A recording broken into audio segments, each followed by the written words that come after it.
Hi, എല്ലാവർക്കും gallery വേൾഡിൻ്റെ വിഷ്ണുശാലിനിയുടെ ഇന്നത്തെ എപ്പിസോഡിലേക്ക് സ്വാഗതം. അങ്ങനെ രാഘവൻ നായർ ഭാമയ്ക്ക് മുന്നറിയിപ്പൊക്കെ നൽകുന്നുണ്ട്. അമിത വിനയവും കപടഭക്തിയും ഒക്കെ കാണിക്കുന്നവനെ സൂക്ഷിക്കണം. ഇന്നത്തെ പോലെയല്ല നാളത്തെ കാലം എന്നൊക്കെ പറഞ്ഞ് നേരം ആൻ്റപ്പനെ വിശ്വസിച്ചിട്ടല്ല, പത്രോസിനെ വിശ്വസിച്ചാണ്. പിന്നെ ദൈവം ഇന്ന് വരെ സത്യഭാമയെ ചതിച്ചിട്ടില്ല, എന്തായാലും പണം കൊടുക്കാമെന്ന് ഞാൻ വാക്ക് കൊടുത്തു പോയി, അത് കൊടുത്തിരിക്കും എന്ന് പറഞ്ഞ് ഭാമ അങ്ങ് കയറിപ്പോവുകയാണ്. അന്നേരം ദൈവമേ കാത്തോളണേ എന്നൊക്കെ പറഞ്ഞ് രാഘവൻ നായർ പ്രാർത്ഥിക്കുകയൊക്കെ ചെയ്യുകയാണ്. തുടർന്ന് റൂമിലേക്ക് എത്തുന്ന ഭാമയാണെങ്കിൽ ആകെ ദേഷ്യമായ ഭാവത്തിൽ ഇങ്ങനെ കണ്ണാടിയിലേക്ക് കുറേ നേരം നോക്കി നിൽക്കുന്നുണ്ട്. അതിനുശേഷം ഡ്രോയറിൽ നിന്നും തൻ്റെ പിസ്റ്റൾ എടുത്ത് അത് ബാഗിലേക്ക് വെക്കുകയാണ്. കോടതിയിലേക്ക് പോകാൻ കൊണ്ടുപോകുന്ന ഹാൻഡ് ബാഗിലേക്ക് വെക്കുന്നുണ്ട്. അന്നേരം അത് രാഘവൻ നായർ കണ്ടുകൊണ്ട് വരികയാണ്. അന്നേരം എന്താ ഭാമ എന്നെ എന്തുദ്ദേശിച്ചാണ് എന്ന് ചോദിക്കുമ്പോൾ, എനിക്ക് മാത്രമല്ല രാഘവേട്ടനും പ്രീതിയെ പ്രാണനായിരുന്നില്ലേ, അർജുനും പ്രീതിയും തമ്മിൽ ഒന്നിച്ച് ജീവിക്കുന്നതിൽ ആദ്യം എതിർത്ത് നിന്നത് ഞാനും വസുമതിയുമായിരുന്നു. പക്ഷേ ഒരു കുഞ്ഞുണ്ടായപ്പോൾ അതൊക്കെ അങ്ങ് മാറി, ഞങ്ങൾ സന്തോഷത്തോടെ അല്ലേ അവരെ ജീവിക്കാനായിട്ട് അനുവദിച്ചത്. പക്ഷെ പിന്നെ എന്തായി, പിന്നീടും അവരുടെ സന്തോഷം ഇല്ലാതാക്കിയത് ദൈവമാണെങ്കിൽ അത് ഞാനങ്ങ് വിട്ടേക്കാം. പക്ഷെ ഒരു മനുഷ്യനാണ് അത് ചെയ്തതെങ്കിൽ ആ ശിക്ഷ ഞാൻ തന്നെ നടപ്പിലാക്കും. ഒരു കോടതിക്കും ഒരു ജയിലിലേക്കും ഞാൻ ആ കുറ്റവാളിയെ വിട്ടുകൊടുക്കില്ല. ഈ സത്യഭാമയുടെ കോടതി തന്നെ ശിക്ഷിക്കും എന്നൊക്കെ പറഞ്ഞ് പോകാൻ തുടങ്ങുകയാണ്. അന്നേരം ഭാമയെ നിൽക്കിയെന്നും പറഞ്ഞ് രാഘവൻ നായർ പിടിച്ചു നിർത്തുകയാണ്. അന്നേരം എന്താ നീ ഉദ്ദേശിക്കുന്നതെന്ന് ചോദിക്കുമ്പോൾ, പ്രീതി അപകടാവസ്ഥയിൽ ആ കോമ സ്റ്റേജിലേക്ക് ആകുന്നതിന് മുമ്പുള്ള CCTV ഫുട്ടേജ് അല്ലേ നമ്മൾ കണ്ടത്. അപ്പോൾ അതിൻ്റെ സുസ്മിതയും പ്രീതിയും തമ്മിലുള്ള തർക്കങ്ങളല്ലേ, അതെന്താണെന്ന് എനിക്ക് മനസ്സിലാകുന്നില്ല എന്നൊക്കെ പറയുമ്പോൾ രാഘവൻ നായർ പറയുന്നുണ്ട്, അത് പ്രീതിയുടെ ആരോഗ്യസ്ഥിതി കണക്കിലെടുത്താണെന്നല്ലേ അവൾ നുണ പരിശോധനയിൽ പറഞ്ഞതെന്ന്. എങ്കിൽ പിന്നെ എന്തുകൊണ്ട് രാഘവൻ നായർ അങ്ങനെ പറയുമ്പോൾ എന്തുകൊണ്ട് അവൾ പിന്നെ നേരത്തെ നമ്മളോട് പറഞ്ഞില്ല? പിന്നീടും അവൾ എന്തൊക്കെയോ മറയ്ക്കാനായിട്ട് ശ്രമിക്കുന്നുണ്ട്. അവൾ എൻ്റെ തണലിൽ നിന്നുകൊണ്ട് എൻ്റെ മകളെയും രോഹിത്തിനെയും ഒക്കെയുള്ള മിസ്സിങ്ങിൽ ഒരു ചതി അവൾക്ക് പറയാനുണ്ടെങ്കിൽ അവളെ ഞാൻ വെറുതെ വിടില്ല. അവൾക്ക് എന്തൊക്കെയോ കാര്യങ്ങൾ അറിയാം. അവളെ ഞാൻ അങ്ങനെയുള്ള അവൾക്ക് ഞാനൊരു സമ്മാനം കൊടുക്കണ്ടേ രാഘവേട്ടാന്നങ്ങ് പറഞ്ഞു സുസ്മിതയോട് അങ്ങ് ആകെ കലിപ്പിലാണ്. സുസ്മിത എന്തോ കുറ്റം ചെയ്തു എന്നുള്ള രീതിക്ക് തന്നെയാണ് സത്യഭാമ സംസാരിക്കുന്നത്. അന്നേരം രാഘവൻ നായർ ചോദിക്കുന്നുണ്ട്, ഇതൊക്കെയല്ലേ മുന്നേ വരെ ഞാൻ നിന്നോട് പറയാതെ പറഞ്ഞുകൊണ്ടിരുന്നതെന്ന്. അന്നേരം അതൊക്കെ ശരിയാണ്, പക്ഷേ ഒരു ചൂണ്ടുവിരൽ പോലും ഈ സുസ്മിതയ്ക്കെതിരെ ഉയർത്താനായിട്ട് ഞാൻ ഇതുവരെ അനുവദിച്ചിട്ടില്ല.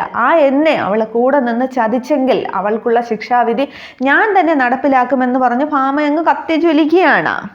അവൾക്ക് സുസ്മിതയ്ക്കെതിരെയുള്ള തെളിവുകളൊക്കെ ശ്രീരഞ്ജിനി തോണ്ടിയെടുത്തുണ്ടാവും, എനിക്കതൊക്കെ കാണണം എന്നൊക്കെ പറയുമ്പോൾ നീതി നടപ്പാക്കേണ്ട സ്ഥലം തന്നെയാണ് കോടതി. പക്ഷേ സത്യം അവിടെ ചിലപ്പോഴും മറയ്ക്കപ്പെടും. സൂര്യൻ ഇങ്ങനെ കത്തിജ്വലിച്ച് നിൽക്കുമ്പോഴും പിന്നെ ആളുകൾ വിചാരിച്ചാൽ കോടതിൻ്റെ കണ്ണും മൂടിക്കെട്ടാനായിട്ട് സാധിക്കും. ചിലപ്പോൾ കൊടികെട്ടിയ വക്കീലന്മാർ വന്നാലും സത്യത്തെ അസത്യമാക്കി മാറ്റാനായിട്ട് സാധിക്കും. തെളിവുകളൊക്കെ അവർക്ക് മാറി മറിക്കാനായിട്ട് സാധിക്കും. പ്രത്യേകിച്ച് അമീർ അബ്ദുള്ളയെ പോലുള്ള ഒരു വക്കീലിന് എന്നിങ്ങനെ പറയുമ്പോൾ സത്യഭാമ തൻ്റെ ആ ബാഗ് ഇങ്ങനെ ഇറുക്കി പിടിക്കുകയാണ്. അന്നേരം രാഘവൻ നായർ തറപ്പിച്ച് പറയുകയാണ് സുസ്മിതയുടെ ഭാഗത്താണ് തെറ്റെന്ന്. അത് ഭാമ വിശ്വസിക്കുന്നുമുണ്ട്. പക്ഷേ അമീർ അബ്ദുള്ളയുടെ കള്ളകളിയായിരിക്കാം ഇനി വരാൻ പോകുന്നത്. ഇതേസമയം കോടതിയിൽ വിസ്താരമൊക്കെ വിചാരണയൊക്കെ തുടങ്ങിയാണ്. പ്രതികൂട്ടിലേക്ക് സുസ്മിത കയറി നിൽക്കുന്നുണ്ട്. പ്രോസിക്യൂഷന് സാക്ഷികളെ വിസ്തരിക്കാമെന്ന് ജഡ്ജി പറയുമ്പോൾ പത്മാവതി അമ്മ പിന്നെ സുസ്മിതയ്ക്ക് നേരെയുള്ള സാക്ഷിക്കൂട്ടിലേക്ക് കയറി നിൽക്കുകയാണ്. അന്നേരം പൊന്നു സാറേ എന്നും പറഞ്ഞ് തൊഴുത് പത്മാവതി അമ്മ സങ്കടത്തോടെ കാര്യങ്ങൾ പറയുകയാണ്. ഭർത്താവ് മരിച്ചതിന് ശേഷം മകനാണ് എന്നെ നോക്കിക്കൊണ്ടിരുന്നത്. ഇപ്പോൾ മകനും കൂടി പോയതിനു ശേഷം ഇല്ലാത്ത അസുഖങ്ങളൊന്നും എനിക്കില്ല. തൊഴിലുറപ്പിന് പോവേണ്ട അവസ്ഥയാണ്. ഇവളാണ് എൻ്റെ ഭർത്താവിൻ്റെയും മകൻ്റെയും ജീവൻ എടുത്തത്. ഈ എന്തിരവളാണ് എന്നൊക്കെ പറഞ്ഞ് സുസ്മിതയ്ക്ക് നേരെ കൈ ചൂണ്ടുകയാണ്. അന്നേരം ജഡ്ജി അർജുനോട് പറയുന്നുണ്ട്, അർജുൻ കുറച്ചുകൂടി സഭ്യമായ ഭാഷ പ്രയോഗിക്കണമെന്ന്. അന്നേരം എൻ്റെ വാദം കഴിഞ്ഞു എന്നിങ്ങനെ അർജുൻ പറയുകയാണ്. അന്നേരം പത്മാവതിയമ്മ പറയുന്നുണ്ട്, കഴിഞ്ഞിട്ടില്ല സാറേ, ഇവൾക്ക് ഇവിടെ നിന്നുള്ള ഈ എന്തിരവൾക്ക് പിന്നെ ഇവിടെയുള്ള ശിക്ഷ നീതി നടപ്പാക്കുന്ന ശിക്ഷ കൊടുത്തില്ല എന്നുണ്ടെങ്കിൽ ഞങ്ങൾ ചൈന കോളനിയിലെ പെണ്ണുങ്ങളെല്ലാം കൂടി ചേർന്ന് ഇവളെ വലിച്ചു കീറും, അത് ഉറപ്പാണ് എന്നൊക്കെ പറയുമ്പോൾ അർജുൻ ഓടിയൊന്ന് പറയുന്നുണ്ട്, പത്മാവതിയമ്മേ മര്യാദയ്ക്ക് നേരെ സംസാരിക്കണം, ഇത് കോടതിയാണ് എന്നൊക്കെ പറയുമ്പോൾ എനിക്ക് പറയാനുള്ളത് പിന്നെ പറയണ്ടേന്നും പറഞ്ഞ് പത്മാവതിയമ്മ ചോദിക്കുകയാണ്. അന്നേരം ഈ പത്മാവതിയമ്മയുടെ മോശമായ സംസാര രീതി വിഷ്ണുവിനും ശാലിനിക്കും അർജുനൊക്കെ എന്നാക്കുകയാണ്. അന്നേരം ഒരു വിഷമം ഉണ്ടാക്കുമ്പോൾ പക്ഷെ അമീർ അബ്ദുള്ളയ്ക്കും സുസ്മിതയ്ക്കും അതങ്ങ് സന്തോഷമാണ്. ഇനി അതിൽ പിടിച്ചു തൂങ്ങാമല്ലോ എന്ന് വിചാരിച്ചിരിക്കുകയാണ് അവര്. തുടർന്ന് അമീർ അബ്ദുള്ള ചോദിക്കുമ്പോൾ പത്മാവതി അമ്മ അല്ലേയും ചോദിക്കുകയാണ്. അന്നേരം സാർ ഇവിടെ പേര് പറഞ്ഞത് കേട്ടില്ലായിരുന്നോ എന്ന് പത്മാവതി അമ്മ ചോദിക്കുന്നുണ്ട്. അന്നേരം ഒന്നുകൂടി ഉറപ്പിക്കാൻ വേണ്ടി ഞാൻ ചോദിച്ചതാണ് എന്ന് പറയുന്നുണ്ട്. തുടർന്ന് ജഡ്ജിയോടും പറയുകയാണ്, ഈ പത്മാവതി അമ്മയുടെ വേഷവും ഭാവവും ഒക്കെ കണ്ടാൽ അറിയില്ലേ ഇവരൊരു പാവ സ്ത്രീയാണെന്ന്. അന്നേരം അങ്ങനെ അങ്ങോട്ട് പറഞ്ഞു കൊടുക്ക് സാറേ എന്ന് പത്മാവതി അമ്മയും പറയുകയാണ്. പക്ഷെ അർജുൻ പറഞ്ഞു പഠിപ്പിച്ച രീതിയിലൊന്നും അല്ല അവിടെ പത്മാവതി അമ്മ കോടതിയോടും എല്ലാവരോടും ഒക്കെ പെരുമാറുന്നത്. തുടർന്ന് അമീർ അബ്ദുള്ള പറയുകയാണ്, പ്രോസിക്യൂഷനും അവരെ അസിസ്റ്റന്റുമാരും ഒക്കെ തത്ത പറയുന്നത് പോലെ എങ്ങനെ പറഞ്ഞു പഠിപ്പിച്ചാലും ഇവരുടെ മനസ്സിലുള്ളത് മാത്രമേ പുറത്ത് ചാടുകയുള്ളൂ. ഇവർക്ക് സഭ്യമായ ഭാഷ പ്രയോഗിക്കണമെന്ന് പറഞ്ഞാലൊന്നും അറിയത്തില്ല എന്നൊക്കെ പറയുകയാണ്. അന്നേരം പത്മാവതി അമ്മ അത് ശരിവയ്ക്കുകയാണ്. അതെ, അർജുൻ മോൻ എന്നോട് പറഞ്ഞത് കോടതിയിൽ ചോദിക്കുന്നതിന് മാത്രമേ ഉത്തരം പറയാവൂ എന്ന് പറഞ്ഞ് ജഡ്ജിയെ ചൂണ്ടി പറയുന്നുണ്ട്. ഈ സാറിനോട് വളരെ ബഹുമാനം വേണമെന്നൊക്കെയാണ് പറഞ്ഞത്. ഈ സാറൊക്കെ എന്തോരം പാവമാണെന്നൊക്കെ സംസാരിക്കുമ്പോൾ ജഡ്ജി അങ്ങ് ചിരിക്കുകയാണ്. അന്നേരം അമീർ അബ്ദുള്ളയ്ക്കും ചിരി വരുന്നുണ്ട്. പക്ഷേ അർജുനാണെങ്കിൽ തലയ്ക്ക് കൈയും കൊടുത്ത് നിൽക്കുകയാണ്. ശാലിനിയും പിന്നെ വിഷ്ണുവും ഒക്കെ പരസ്പരം നോക്കുന്നുണ്ട്. ശ്രീരഞ്ജിനിയും അങ്ങ് ആകെ അപ്സെറ്റ് ആയിട്ട് ഇരിക്കുകയാണ്. പിന്നെ അവിടെ നമ്മുടെ ചന്ദ്രബോസൊക്കെ ഇരിപ്പുണ്ട്.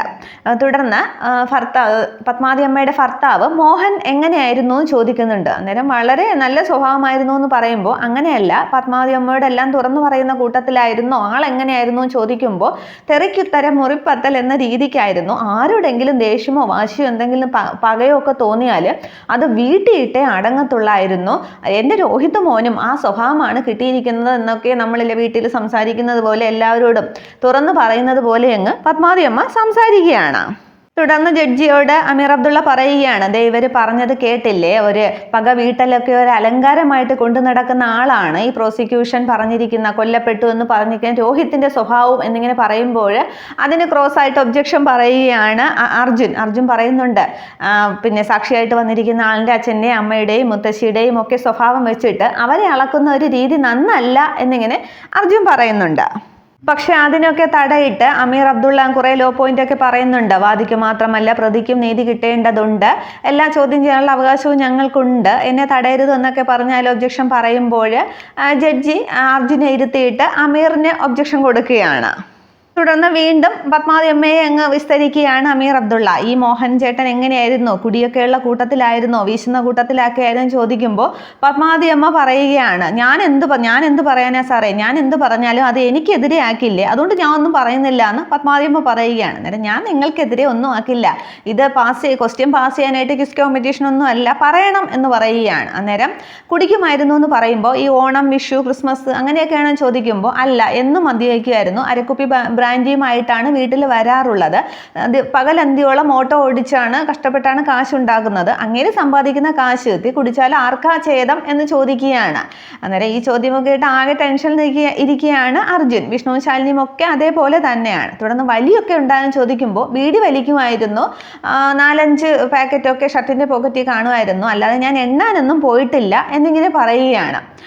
തുടർന്ന് അർജുൻ ചാടി എഴുന്നേൽക്കുകയാണ്. വീണ്ടും ഒബ്ജക്ഷൻ പറഞ്ഞ് ചോദിക്കുകയാണ്, കൊല്ലപ്പെട്ടു എൻ്റെ രോഹിത് എന്ന കക്ഷിയുടെ അച്ഛൻ്റെ ബീഡി കുറ്റിയുടെയും മദ്യ ഗ്ലാസിൻ്റെയും കണക്ക് നോക്കി ഈ കേസുമായിട്ട് എന്താണ് ബന്ധം എന്നിങ്ങനെ അർജുൻ ചോദിക്കുകയാണ്. അത് കേൾക്കുമ്പോൾ ഐ ക്യാൻ പ്രൂവ് ഇറ്റ് എന്ന് ഈ അമീർ അബ്ദുള്ള പറയുന്നുണ്ട്. എങ്കിൽ കം ടു ദ പോയിന്റ് എന്ന് ജഡ്ജി പറയുകയാണ്. അന്നേരം എത്രാമത്തെ വയസ്സിൽ കുടി തുടങ്ങി ചോദിക്കുമ്പോൾ എന്നെ കല്യാണം കഴിക്കുന്നതിന് മുന്നേ കുടിക്കും, 20 വയസ്സിൽ കുടി തുടങ്ങി എന്നാണ് എന്നോട് പറഞ്ഞിട്ടുള്ളതെന്ന് പത്മാവതി അമ്മ പറയുന്നുണ്ട്. അന്നേരം എത്രാമത്തെ വയസ്സിൽ മരിച്ചു എന്ന് ചോദിക്കുമ്പോൾ 59 എന്ന് പറയുന്നുണ്ട്. അന്നേരം ദാറ്റ്സ് ഇനഫ് എന്ന് അമീർ അബ്ദുള്ള അവിടെ സാക്ഷി പത്മാവതി അമ്മയെ വിസ്തരിച്ച് നിർത്തുകയാണ്. തുടർന്ന് ബാക്കി കാര്യങ്ങൾ അമീർ പറയാൻ തുടങ്ങുമ്പോൾ വിഷ്ണു ഇങ്ങനെ ശാലിനി നോക്കിയത് എന്താ എന്ന് ചോദിക്കുമ്പോൾ എനിക്കറിയില്ല എന്നും പറഞ്ഞിരിക്കുകയാണ് ശാലിനിയും. തുടർന്ന് ആ കാര്യങ്ങൾ അമീർ അബ്ദുള്ള പറയുകയാണ്. 20 വയസ്സ് മുതൽ കുടി തുടങ്ങി, അതിന് മുമ്പേ പുകവലിയും തുടങ്ങിയിട്ടുണ്ട്. അങ്ങനെയുള്ള ഒരാൾ 39 വർഷത്തിന് ശേഷം 59ാമത്തെ വയസ്സിൽ മരിച്ചു എന്നുണ്ടെങ്കിൽ അത് തികച്ചും സ്വാഭാവികമാണ്. അയാളുടെ ഹൃദയവും കരളും ഒക്കെ അത്രയും വർഷം അയാളെ താങ്ങി എന്നുള്ളത് ഒരു ഭാഗ്യം പോലെയാണ് കരുതേണ്ടത്. അതൊരു സ്വാഭാവിക മരണം മാത്രമാണ്, അല്ലാതെ സുസ്മിതയല്ല പെടുത്തിയത് എന്നൊക്കെ പറഞ്ഞ് ഈ രോഹിത്തിൻ്റെ അച്ഛൻ്റെ മരണം ഒരു സ്വാഭാവിക ഒരു അറ്റാക്ക് മരണത്തിലേക്ക് കൊണ്ടെത്തിക്കുകയാണ് ഇവിടെ അമീർ അബ്ദുള്ള. അന്നേരം അതൊക്കെ കേട്ട് സങ്കടത്തോടെ പത്മാവതി അമ്മ നിൽക്കുകയാണ്. അന്നേരം ജഡ്ജി ചോദിക്കുന്നുണ്ട്, അന്നേരം അതും ഈ പറഞ്ഞതും ഈ കേസുമായിട്ട് എന്താണ് ബന്ധമെന്ന്. അന്നേരം അമീർ അബ്ദുള്ള തിരിച്ചു ചോദിക്കുകയാണ്, അത് തന്നെയാണ് എൻ്റെ ചോദ്യവും. രോഹിത്തിൻ്റെ അച്ഛൻ ഹാർട്ട് അറ്റാക്ക് വന്ന് കുഴഞ്ഞു വീണ് മരിച്ചതും ഈ സുസ്മിതയുടെ ഈ കേസും തമ്മിൽ എന്താണ് ബന്ധമെന്ന്. ഇതൊന്ന് 2-3 എക്സാമ്പിളൊക്കെ പറഞ്ഞ് അതങ്ങ് ന്യായീകരിക്കുകയാണ് അമീർ അബ്ദുള്ള. ഇപ്പോൾ ബസ് സ്റ്റോപ്പിൽ ബസ് കാത്ത് നിൽക്കുമ്പോഴും ജിമ്മിൽ എക്സസൈസ് ചെയ്തുകൊണ്ട് നിൽക്കുമ്പോഴും എന്തിനൊരു പാട്ട് കേട്ട് നിൽക്കൊണ്ട് ഇരിക്കുമ്പോൾ പോലും ഓരോരുത്തർ അറ്റാക്ക് വന്ന് മരിക്കാറുണ്ട്. അപ്പോൾ പിന്നെ ബസ് ഡ്രൈവറെയോ ഈ ജിമ്മിൻ്റെ ഉടമയെയോ പാട്ട് പാടിയ ആളിനെയൊക്കെ ചേർത്ത് കേസ് എടുക്കുമോ? അതുപോലെ തന്നെയാണ് ഇവിടെ സുസ്മിതയുടെ കാര്യവും. രോഹിത്തിൻ്റെ അച്ഛൻ അറ്റാക്ക് വന്ന് മരിച്ചതിന് സുസ്മിതയെ പ്രതി ചേർക്കേണ്ട യാതൊരു ആവശ്യമില്ല എന്നും പറഞ്ഞ് അവിടെ സമർത്ഥമായിട്ട് സുസ്മിതയെ ന്യായീകരിക്കുകയാണ് അമീർ അബ്ദുള്ള.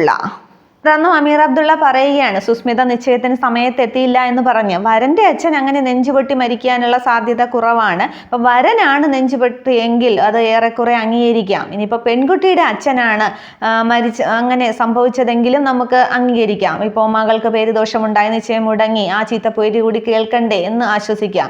ഇനിയിപ്പോൾ വരൻ്റെ അമ്മയാണെങ്കിൽ സമ്മതിക്കാം. പക്ഷേ വരൻ്റെ അച്ഛൻ ഇങ്ങനെ നെഞ്ചുപൊട്ടി മരിച്ചു നിങ്ങൾ എവിടെയെങ്കിലും കേട്ടിട്ടുണ്ടോ? അങ്ങനെ ഒരു കേട്ടുകേൾവി ഉണ്ടോ എന്നൊക്കെ ചോദിക്കുമ്പോൾ അതൊക്കെ നമ്മുടെ നാട്ടിൽ സ്വാഭാവികമായ കാര്യങ്ങളല്ലേ അമീർ എന്ന് ഈ ജഡ്ജിൻ ചോദിക്കുകയാണ്.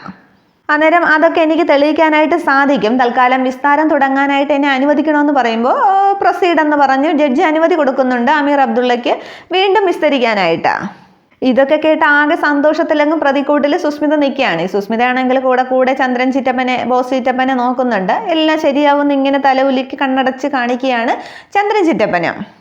തുടർന്ന് പത്മാവതി അമ്മയുടെ മുഖത്ത് നോക്കി അമീർ അബ്ദുള്ള പറയുകയാണ്, നിങ്ങൾ ചോര കുടിക്കുന്ന ഒരു ചെന്നായാണെന്ന് ഞാൻ പറഞ്ഞാൽ നിങ്ങൾക്ക് നിഷേധിക്കാനായിട്ട് സാധിക്കുമോ? 10 പൈസ കൂടുതൽ കിട്ടിയാൽ സ്വന്തം മകനെ പോലും അറവുശാലയിലേക്ക് വിട്ടുകൊടുക്കുന്ന, ഒരു മാടിനെ പോലെ വിട്ടുകൊടുക്കുന്ന ക്രൂരയായ ഒരു അമ്മയല്ലേ നിങ്ങൾ എന്നൊക്കെ ചോദിക്കുമ്പോൾ പത്മാവതി അങ്ങ് നെഞ്ചുകൊട്ടി കരയുകയാണ്. അന്നേരം അർജുൻ ചാടി എഴുന്നേൽക്കുകയാണ്. This is ridiculous. സ്വന്തം മകൻ നഷ്ടപ്പെട്ട് നിൽക്കുന്ന, ഒരു നെഞ്ചുപൊട്ടി കരഞ്ഞുകൊണ്ടിരിക്കുന്ന, അതിൻ്റെ സങ്കടത്തിൽ ജീവിക്കുന്ന ഒരു വിധവയായ ഒരു അമ്മയാണ് ഇങ്ങനെ ക്രൂശിക്കുന്നത്. ഇതൊന്നും അനുവദിക്കാൻ പറ്റില്ല എന്ന് അർജുൻ അങ്ങ് പറയുമ്പോൾ അമീറിന് ജഡ്ജി താക്കീത് നൽകുകയാണ്. വാക്കുകൾ സൂക്ഷിച്ച് പ്രയോഗിക്കണം, ആളിനെ ഹരാസ് ചെയ്യുന്ന രീതിയിൽ വാക്കുകൾ പ്രയോഗിക്കാൻ പാടില്ല എന്ന് ജഡ്ജി മുന്നറിയിപ്പ് കൊടുക്കുകയാണ് അമീറിന്. നിങ്ങളുടെ വാദം തെളിയിക്കാനുള്ള ചോദ്യങ്ങൾ മാത്രം മതി എന്ന് ജഡ്ജി പറയുമ്പോൾ yes I can prove it എന്നിങ്ങനെ പറയുമ്പോൾ ദെൻ പ്രൂവ് ഇറ്റ് എന്നും പറഞ്ഞ് അർജുനും കളിയാക്കുകയാണ്. അന്നേരം ശരി തുടങ്ങാമെന്ന് പറയുമ്പോൾ വീണ്ടും ജഡ്ജി അനുവാദം കൊടുക്കുകയാണ് ഈ അമീറിന്. തുടർന്ന് അമീർ അബ്ദുള്ള പറയുകയാണ്, മന്ദമാരുതനെ പോലെയുള്ള ചോദ്യങ്ങൾക്കല്ല, അഗ്നിഗോളം പോലെയുള്ള ചോദ്യങ്ങൾക്കാണെങ്കിൽ നിങ്ങൾ മറുപടി പറയേണ്ടത് എന്നൊക്കെ പറയുമ്പോൾ പത്മാവതി അമ്മ ഒന്നുകൂടി പേടിച്ച് നിൽക്കുകയാണ്. എന്നിട്ട് ചോദിക്കുന്നുണ്ട്, കല്യാണത്തിന് മുമ്പ് നിങ്ങളുടെ മകൻ രോഹിത്തും സുസ്മിതയും തമ്മിൽ പ്രേമത്തിലായിരുന്നോ എന്ന്. അന്നേരം പത്മാവതി അമ്മ ഇങ്ങനെ ഇരിക്കുമ്പോൾ അറിയാവുന്ന ചോദ്യങ്ങൾക്ക് ആലോചിക്കേണ്ട ആവശ്യമില്ല, മറുപടി പറയൂ എന്ന് പറയുമ്പോൾ എന്താ സാറ് ചോദിച്ചതെന്ന് പത്മാവതി അമ്മ ഒന്നുകൂടി ചോദിക്കുകയാണ്. അന്നേരം ഞാൻ ചോദിച്ച ചോദ്യം നിങ്ങൾ കേട്ടോ, മറുപടി പറയണം എന്ന് പറയുമ്പോൾ അതെ ആയിരുന്നു എന്നിങ്ങനെ പത്മാവതി അമ്മ പറയുകയാണ്. അന്നേരം അപ്പോൾ വിവാഹത്തിന് മുന്നേ നിങ്ങളുടെ വീട്ടിൽ പല പ്രാവശ്യം രോഹിത്ത് ഈ സുസ്മിതയും കൊണ്ട് വന്നിട്ടില്ലേ ചോദിക്കുകയാണ്. അന്നേരം വന്നിട്ടുണ്ടെന്ന് പറയുന്നുണ്ട്. അന്നേരം അതിൽ നിങ്ങൾക്കൊരു അനുചിതമായിട്ടും തോന്നിയില്ലേ ചോദിക്കുമ്പോൾ സാർ ഇങ്ങനെയൊക്കെ ചോദിച്ചാൽ ഞാൻ എന്ത് പറയാനാന്ന് പത്മാവതിയമ്മ പറയുന്നുണ്ട്. അന്നേരം പറയണം, വിവാഹത്തിന് മുമ്പ് നിങ്ങളുടെ മകൻ ഒരു പെണ്ണിനെയും കൊണ്ട് പാർക്കിലും ബീച്ചിലും വീട്ടിലും ഒക്കെ ഇങ്ങനെ കയറി ഇറങ്ങി നടക്കുമ്പോൾ അതിൽ യാതൊരു തരക്കേടും എതിർത്തും നിങ്ങൾക്ക് തോന്നിയില്ലേ ചോദിക്കുമ്പോൾ അതിന് കുറേ നേരം ആലോചിച്ച ശേഷം പത്മാവതിയമ്മ പറയുകയാണ്, അതിന് അവളൊരു നല്ല കുടുംബത്തിൽ പിറന്ന പെൺകുട്ടിയല്ലേ എന്ന് പറയുകയാണ്. അന്നേരം അങ്ങ് ആകെ നിരാശയോടെ ഇരിക്കുകയാണ് വിഷ്ണുവും ശാലിനിയും ഒക്കെ. അവിടെ പത്മാവതി അമ്മ സുസ്മിതയെ ന്യായീകരിച്ചല്ലേ സംസാരിച്ചത്. അന്നേരം സുസ്മിതയ്ക്ക് സന്തോഷമാകുന്നുണ്ട്. അന്നേരം നോട്ട് ദി പോയിന്റ് എന്ന് ജഡ്ജിനോട് ഈ അമീർ അബ്ദുള്ള പറയുന്നുണ്ട്. തുടർന്ന് ചോദിക്കുന്നുണ്ട്, അവരുടെ വീട്ടുകാരുമായിട്ട് നിങ്ങൾ ഈ പ്രേമബന്ധം എത്ര കാലം ഉണ്ടായെന്ന് ചോദിക്കുമ്പോൾ അത് 1 വർഷത്തോളമാണ്. അതിനിടയ്ക്ക് വീട്ടുകാരുമായിട്ട് നിങ്ങൾ ബന്ധപ്പെടാൻ ശ്രമിച്ചില്ലേ, അച്ഛൻ അമ്മ വിലാസം എന്നൊക്കെ ചോദിക്കുമ്പോൾ അങ്ങനെയൊന്നും ഇല്ലായിരുന്നു സാറേ, അതല്ലേ നിശ്ചയം മുടങ്ങിയപ്പോൾ രോഹിത്തിന് ഇവളെ അന്വേഷിച്ച് ഇറങ്ങേണ്ടി വന്നത് എന്ന് ചോദിക്കുകയാണ്. തുടർന്ന് ഈ നിൽക്കുന്ന സുസ്മിത തന്നെയാണോ നിങ്ങളുടെ മകൻ രോഹിത്തിനെ കൊന്നതെന്ന് ചോദിക്കുമ്പോൾ അതെ ഇവള് തന്നെയാണ് കൊന്നതെന്ന് ദേഷ്യത്തോടെ പത്മാവതിയമ്മ പറയുന്നുണ്ട്. അന്നേരം ഈ സുസ്മിതയോട് നിങ്ങൾക്ക് തീരാത്ത പകയുണ്ട്, അതുകൊണ്ടല്ലേ ഇങ്ങനെയൊക്കെ പറഞ്ഞു, അതും ഇവിടെ വെച്ച് നിങ്ങൾ പരസ്യമായിട്ട് പറഞ്ഞില്ലേ, ചൈന കോളനിയിലെ പെണ്ണുങ്ങളെ കൊണ്ട് ഇവളെ പരസ്യമായിട്ട് ആക്ഷേപിക്കും, വലിച്ചു കീറും എന്നൊക്കെ പറഞ്ഞില്ലേ, അങ്ങനെയുള്ള അത്രയും പക നിങ്ങൾക്കുണ്ടെങ്കിൽ രോഹിത്തിൻ്റെ മരണശേഷം ഇവളെ എന്തിനാണ് നിങ്ങളുടെ വീട്ടിൽ വീണ്ടും താമസിപ്പിച്ചത് എന്നൊക്കെ ചോദിക്കുമ്പോൾ അവിടെ പത്മാവതിയമ്മയ്ക്ക് ഉത്തരവില്ല. ആ ബാലചന്ദ്രൻ്റെ ആ കേസ് കൊണ്ടല്ലേ അവിടെ എങ്ങനെ സംഭവിച്ചത്. അന്നേരം പറയണം, മറുപടി പറയണം പത്മാവതി അമ്മയെന്ന് അമീർ അബ്ദുള്ള വീണ്ടും ചോദിച്ചുകൊണ്ടിരിക്കുകയാണ്. തുടർന്ന് പത്മാവതി അമ്മ മിണ്ടാതെ നിൽക്കുമ്പോൾ അമീർ അബ്ദുള്ള പറയുകയാണ്, 5 ലക്ഷം അതിനു വേണ്ടിയല്ലേ നിങ്ങൾ സുസ്മിതയെ വീണ്ടും അവിടെ താമസിപ്പിച്ചിരുന്നത്? ബാലചന്ദ്ര ഫിനാൻസിയേഴ്സ് എന്നൊരു സ്ഥാപനത്തിൽ നിന്നും നിങ്ങളുടെ മകൻ രോഹിത് 5 ലക്ഷം രൂപ വായ്പ എടുത്തിട്ടുണ്ടായിരുന്നു. അപ്പോൾ ഈ ബാലചന്ദ്രനെ സുസ്മിതയ്ക്ക് പരിചയമുണ്ടായിരുന്നു. അപ്പോൾ സുസ്മിതയിലൂടെ ആ 5 ലക്ഷം ലാഭിക്കാം, കൊടുക്കണ്ട എന്നുള്ള ഒരു ഉദ്ദേശത്തോടു കൂടിയല്ലേ നിങ്ങൾ സുസ്മിതയെ വീണ്ടും നിങ്ങളുടെ വീട്ടിൽ താമസിപ്പിച്ചത് എന്ന് ചോദിക്കുമ്പോൾ അങ്ങ് പത്മാവതി അമ്മയ്ക്ക് മറുപടിയില്ല. അർജുനും അങ്ങ് തലയെ കൈവച്ച് ടെൻഷനോടെ ഇരിക്കുകയാണ്. ചന്ദ്രൻ ചിറ്റപ്പനും സുസ്മിതയുടെ മുഖത്തോട് മുഖം നോക്കി ചിരിക്കുകയാണ്. വിഷ്ണു ആണെങ്കിൽ തീർന്നു കഴിഞ്ഞു എന്നൊക്കെ രീതിയിൽ അങ്ങ് കയ്യും കെട്ടി തല കുനിച്ചിരിക്കുകയാണ്. ശാലിനിയും അതേ ഒരവസ്ഥയിൽ ഇരിക്കുകയാണ്. ഇതിനിടയ്ക്കൊക്കെ ഈ കോടതിയിലേക്ക് വരുന്ന കാറിൽ വരുന്ന നമ്മുടെ സത്യഭാമയെ കാണിക്കുന്നുണ്ട്. ഇനിയിപ്പോൾ സത്യഭാമ വരുമ്പോൾ ബാക്കി എന്താവും, അർജുനിന് ബാക്കി എന്തൊക്കെ പറയും എന്നുള്ളതൊക്കെ അടുത്ത ഇതിലാണ് കാണിക്കുന്നത്. പക്ഷെ വാദം മാറ്റിവെക്കുമായിരിക്കും. സുസ്മിത രക്ഷപ്പെടാനായിട്ട് പോകുന്നില്ല. ഇനിയിപ്പോൾ അവസാന വഴിയിൽ രോഹിത്തിനെ കോടതിയിലേക്ക് കൊണ്ടുവന്ന് എല്ലാം തെളിയിക്കുമായിരിക്കും എന്നൊക്കെ. സുസ്മിത ഊരി പോകാൻ സാധ്യതയില്ല. ചിലപ്പോൾ ജാമ്യം കിട്ടാനുള്ളൊരു സാധ്യതയുണ്ട്. അപ്പോൾ നമുക്ക് ബാക്കി അടുത്ത എപ്പിസോഡിൽ കാണാം. Thank you.